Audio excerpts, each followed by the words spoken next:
রবিবার কলকাতার কৃষ্ণপদ মেমোরিয়াল হলে আন্তর্জাতিক বাংলা ৯ শব্দের পরমাণু গল্পের তৃতীয় বর্ষের সম্মেলন অনুষ্ঠিত হল।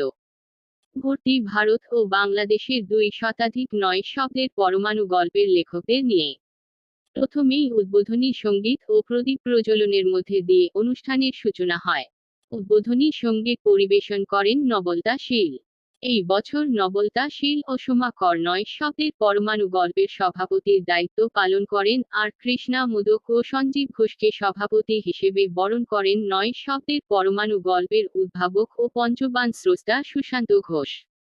মঞ্চে এদিন উপস্থিত ছিলেন ভারতের বর্ষীয়ান কবি কমল দে শিকদার, বরুণ চক্রবর্তী, অনুপ দত্ত, ধ্রুবদত্ত গুপ্ত, রতন চক্রবর্তী, সূচনা গাঙ্গুলি, তাপস সাহা, বকুল বৈরাগী, মিনতি গোস্বামী, সুলেখা বিশ্বাস এর মতো কবি ও সাহিত্যিকদের সাথে বাংলাদেশের কবি হাসিদা মুন, সাহিত্যিক মুর্শিদ উজ্জামান সহ অন্যান্য ব্যক্তিবর্গরা।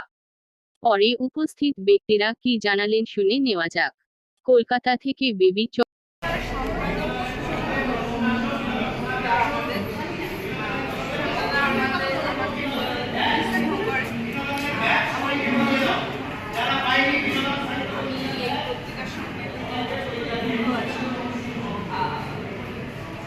আমার এখানে এসে খুবই ভালো লাগছে।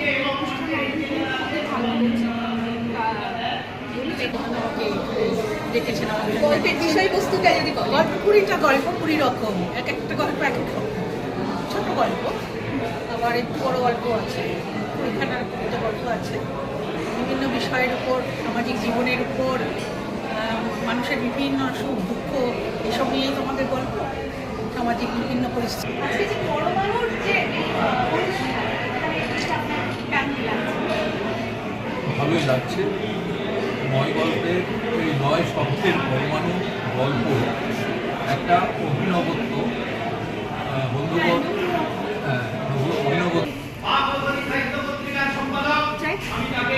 আজকে যে অনুষ্ঠানটা এটা কিসের উপর? এটা হচ্ছে ৯ শব্দের আন্তর্জাতিক পরমাণু গল্প, যার একটা সংক্ষিপ্ত ৯ শব্দের মধ্যেই থাকবে একটা শিরোনাম থাকবে। গল্পের যে অনুষ্ঠান এখানে এসে আপনার কেমন লাগছে? আমি পরমাণু গল্পের অনুষ্ঠানে এর আগে কোনোদিন আসিনি, এই প্রথম আসলাম এবং প্রথম পরমাণু গল্প দিলাম। তাতে অনেক লেখকের সমাগম, আমার খুব ভালো লাগছে এবং আমি এখন মিডিয়ার যুগ, ইন্টারনেটের যুগ, মানুষ ধৈর্য প্রচুর কমে গেছে। ওই ছোটো জিনিসগুলোকে মানুষ পছন্দ করছে। পরমাণু গল্প ছোট্ট গল্প, কিন্তু ওখান থেকে বৃহৎ গল্প সৃষ্টি হয় আমি দেখেছি। যেমন আমি অন্তত এতটা সাপোর্ট করি না, যদিও আমি সাহিত্যিক, আমি নানা ধারায় লিখি, কিন্তু পরমাণুতে হয় না। পরমাণু সাহিত্যের ভবিষ্যৎ এটার ভবিষ্যৎ যে কি এটা আমি ঠিক এক্ষুনি বলতে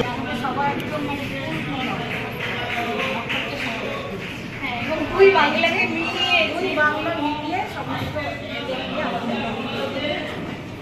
খুব আনন্দ সহকারে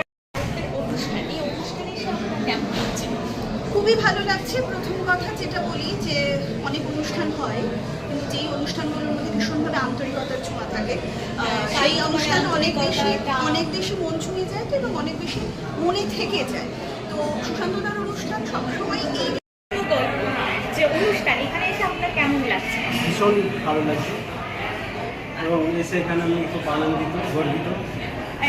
এত লোকের প্রত্যেকের এক একটা মতামত, তাদের সেই মনের কথা, মানে বিশাল বিস্তৃতি, সেটাকে খুব